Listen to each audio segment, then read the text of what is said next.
Hello guys, now we are going to discuss Sufism या सूफी movement in India. तो सूफी movement का जो origin है वो पर्सिया में हुआ था, बट इंडिया में इसका स्प्रेड हुआ था 11th सेंचुरी में, जब कुछ मुग़ल इन्वेडर्स जब इंडिया आए और कुछ यहाँ पे रहे, तो उनके साथ ही इंडिया में सूफीज़्म का जो है स्प्रेड होना इंडिया में स्टार्ट हुआ। जो फर्स्ट सूफी सेंट थे, मतलब जो इंडिया में स्प्रेड हुआ सूफीज़्म, उसके बाद जो इंडिया में फर्स्ट सूफी सेंट थे वो थे शेख इस्माइल ऑफ लाहौर। तो लाहौर में से स्टार्टिंग हुई थी। Most famous Sufi saint of India बस ख्वाजा मोइनुद्दीन चिश्ती, जो अजमेर शरीफ की जो दरगाह देखते हैं वो ख्वाजा मोइनुद्दीन चिश्ती की है। तो who settled in Ajmer which become centre of his activities. His disciple were called Sufi of Chishti order. तो से जो ख्वाजा मोइनुद्दीन चिश्ती है उनके डिसिपल्स को सूफी ऑफ चिश्ती ऑर्डर भी बोलते हैं। और उन्हीं के एक डिसेबल है, उन्हीं की जो डिसाइपल है, उन्हीं के एक फॉलोवर है, वो है निज़ामुद्दीन औलिया। तो दिल्ली में आप देखेंगे, दिल्ली के जो निज़ामुद्दीन स्टेशन रेलवे स्टेशन है उसके पास ही उनकी दरगाह है। तो Nizamuddin Auliya of Chishti order become a mighty spiritual force. Okay, उसके बाद है सूफीज़ में stress on love and devotion as an effective and only means of realization of God and attaining salvation. According to Sufism, love of God meant love humanity. तो Sufism के according जो love of God, भगवान से जो प्यार है, उसका मतलब होता है कि लव ऑफ ह्यूमैनिटी से मतलब आप ह्यूमैनिटी के लिए अच्छे काम करो। इसका मतलब होगा कि आप भगवान के लिए, जो गॉड है, जो अल्लाह है, उनके लिए अच्छे काम कर रहे हो। आप ह्यूमैनिटी को सपोर्ट करो, इंसानियत को सपोर्ट करो, मतलब आप भगवान का ही काम कर रहे हो। तो उसका सूफीज़्म को हर रिलीजन के, हर धर्म के अगर हम बात करें, जो हर धर्म का कंक्लूजन निकलता है वो सारे धर्म, चाहे वो हिंदुइज्म हो, चाहे मुस्लिम हो, या बौद्धिज्म, जैनिज्म, सारे जो रिलीजियस है सब ह्यूमैनिटी को सपोर्ट करते हैं और ह्यूमैनिटी के लिए अच्छे काम करने के लिए बोलते हैं।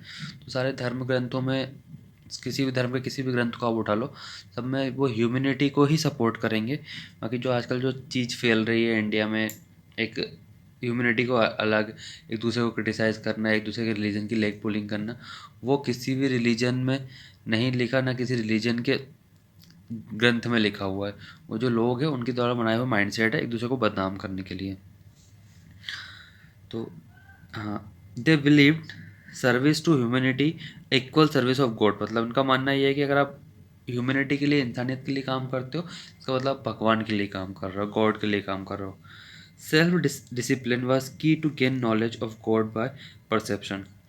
यही हमने भक्ति मूवमेंट में भी पढ़ा था। बस वर्ड्स अलग अलग है बट दोनों का मीनिंग एक ही है, इंटेंशन दोनों का एक ही है।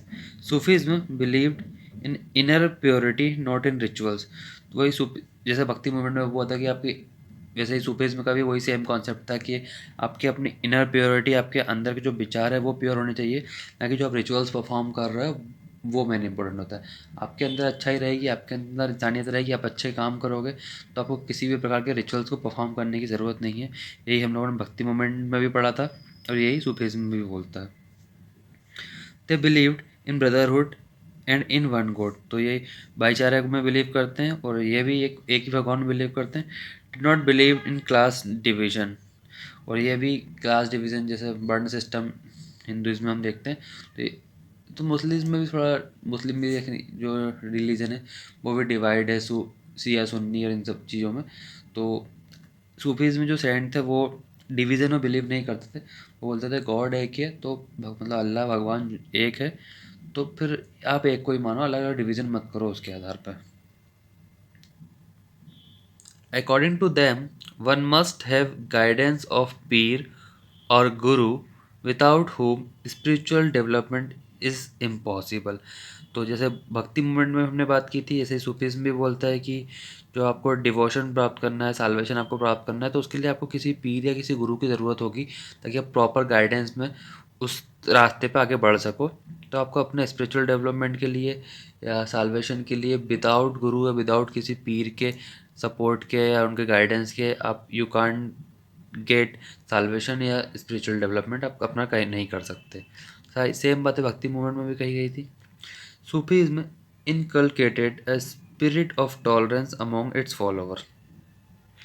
सूफीज़्म एम्फेसाइज्ड ऑन मेडिटेशन, तो मेडिटेशन को सपोर्ट करता है, मतलब कि ध्यान जो है वो सूफीज़्म में भी सपोर्ट था। मतलब ये नहीं कि ये हिंदू कल्चर से रिलेटेड है तो हम लोग सपोर्ट नहीं करेंगे, नहीं।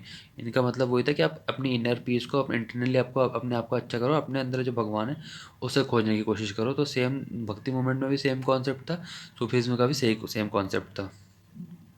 Good action, repentance of sins, performance of prayer, pilgrimage, fasting, charity, and suppression of passion by ascetic practices। तो वही कि भाई प्रेयर करो, आप अच्छे काम करो, फास्ट करो, चैरिटी दान करो, तो वही सारी चीज़ें सेम कॉन्सेप्ट है। जैसे भक्ति मूवमेंट में था, सारे कॉन्सेप्ट यहीं पे आपको सेम देखने को मिलते हैं। When Sufi movement was become popular in India, about the some time, Bhakti cult was also gaining strength among Hindus। जिस टाइम सूफी मूवमेंट इंडिया में पॉपुलर हुआ है, स्प्रेड होना स्टार्ट हुआ, उसी टाइम पे भक्ति मूवमेंट या भक्ति कल्ट जो है वो भी अपने आप को स्ट्रेंथन कर रहा था इंडिया में। जैसे हम लोग डिस्कस किया कि जो सूफी मूवमेंट इंडिया में सूफीज़्म की स्टार्टिंग हुई थी 11वीं सेंचुरी से, और भक्ति मूवमेंट का भी जो स्टार्टिंग से हम इसी मिडावल पीरियड में हुई थी, थोड़ा आगे पीछे टाइम पीरियड था, बट मिडावल पीरियड में दोनों की स्टार्टिंग हुई थी, दोनों ने स्प्रेड होना स्टार्ट किया था। तो एक दूसरे के परपेंडिकुलर दोनों चले, पैरेलल एक दूसरे के साथ चले, बट ये है कि एक दूसरे के स्प्रेड होने में ना, भक्ति मूवमेंट की जो सेंट थे, जो उनके भक्ति मूवमेंट के फॉलोवर थे, जो उसको स्प्रेड कर रहे थे, उन्होंने सूफीज़्म के उसमें कोई बाधा अड़चन नहीं करी कि भाई चलो ये गलत है, या सूफीज़्म के जो सेंट थे उन्होंने भक्ति सेंट जो थे उनके कामों में कोई बाधा अड़चन नहीं करी।